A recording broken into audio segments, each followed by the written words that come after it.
Barchaga salom do'stlar, sizlar bilan har doimgidek Kamina Lonelyboy. Do'stlar, bugungi videorolikda ko'pchilik talab va istaklariga binoan, ya'ni yangi igroklar mendan shuni so'radiki, qanaqa qilib lobbi o'tsa bo'ladi standoffda. Buni ko'pchilik bilishi mumkin, ya'ni eski o'yinchilar agar iloji bo'lsa, bu eski o'yinchilar, ya'ni biladiganlar bo'lsa, bemalol ishib ketishinglarni so'rab qo'ygan bo'lardim. Menga negativ kerak emas, agar qiziq bo'lsa, bemalol ko'rishinglar mumkin. Men prosta bilmaganlar uchun va yangi boshlayotganlar uchun ko'rsatib o'tyapman. Birinchi bo'lib, mana bu chap tomonda ko'rib turibsizlar, nastroyka bor. Shuni tepasidagi 3 o'limchani bosamiz va ko'rib turibsizlar, bu yerda ikki xil lobbi sazzat qilishimiz mumkin. Ya'ni birinchisi customli lobbi, ikkinchisi sazzat lobbi, ya'ni oddiy. Hozir birinchisini sizlarga ko'rsatib o'taman, ya'ni qanday qilib oddiy har doim o'ynaydigan lobbimiz sazzat qilishdi. Buning uchun birinchi sazzat lobbini ustiga bosamiz. Mana ko'k bo'lib turibdi. Ko'rib turibsizlar, bizga mana shunaqa okno ochiladi.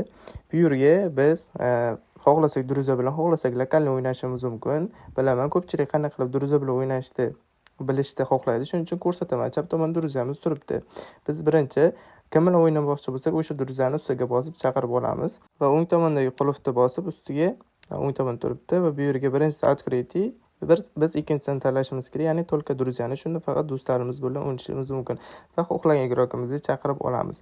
Va bu yerda komandniy boy turibdi, ya'ni igra tugmachasining ustida komandniy boy turibdi. Shuni ustiga bosamiz va bu yerda xohlagan rejimimizni tanlaymiz. Xohlasak sarinovatel, xohlasak soyuznik, dueli, zaklati bomba. Xullas xohlaganimizni tanlab olamiz va все. Igra tugmachasini bosamiz va bemalol kirib do'stlarimiz bilan o'ynashimiz mumkin.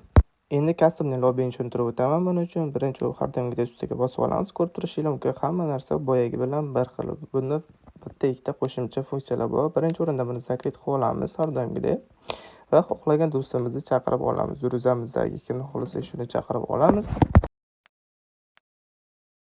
Va bu yerda lobbini nastroykasini to'g'irlab chiqamiz. Ya'ni qulfni o'rtasiga turibdi. Mana ikkita chiziqcha o'sha ustiga bosganimizdan keyin xohlagan nastroykamizni to'g'irlab chiqishimiz mumkin. Ko'rib turibsizlar, bu yerga ограничить выбор команда, длительность разминки, время возрождения, длинный матч, максимальный размер команды, скорость персонаж, высокий, etudin so'zing. Xullas, o'zimiz nima nastroykani o'zgartirmoqchi bo'lsak, shularni o'zgartirib chiqamiz.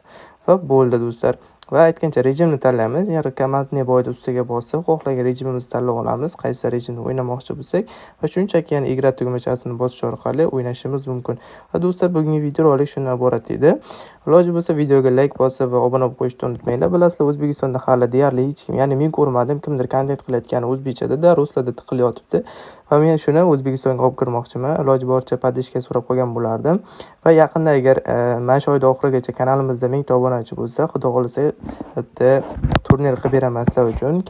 Endi katta ham deb bo'lmaydi, o'rtachada где-то 3-4 ming GG bo'lmasa o'shani pulini turnir qilib beraman. Komandni ishni bo'lmasa solo. Aytgancha Telegram kanaliga ham o'tib qo'yishni unutmanglar. Telegram kanalimizda har xil konkurslar o'tkazaman. Nasib bo'lsa, halicha ishlashda boshlagan yo'q. 50 ta obunachi yig'ilishini kutib turibman. Qachonki 50 ta obunachi yig'ilsa, keyin ishlashda boshlaydi. Xullas, o'tib qo'yishni ham unutmanglar. Xullas, har doimgidek sizlar bilan Lonely Play Standoff bo'ldi. Xullas, har doimgidek sizlar bilan Lonelyboy bo'ldi. Videoga like bosishni unutmang. Ko'rishguncha.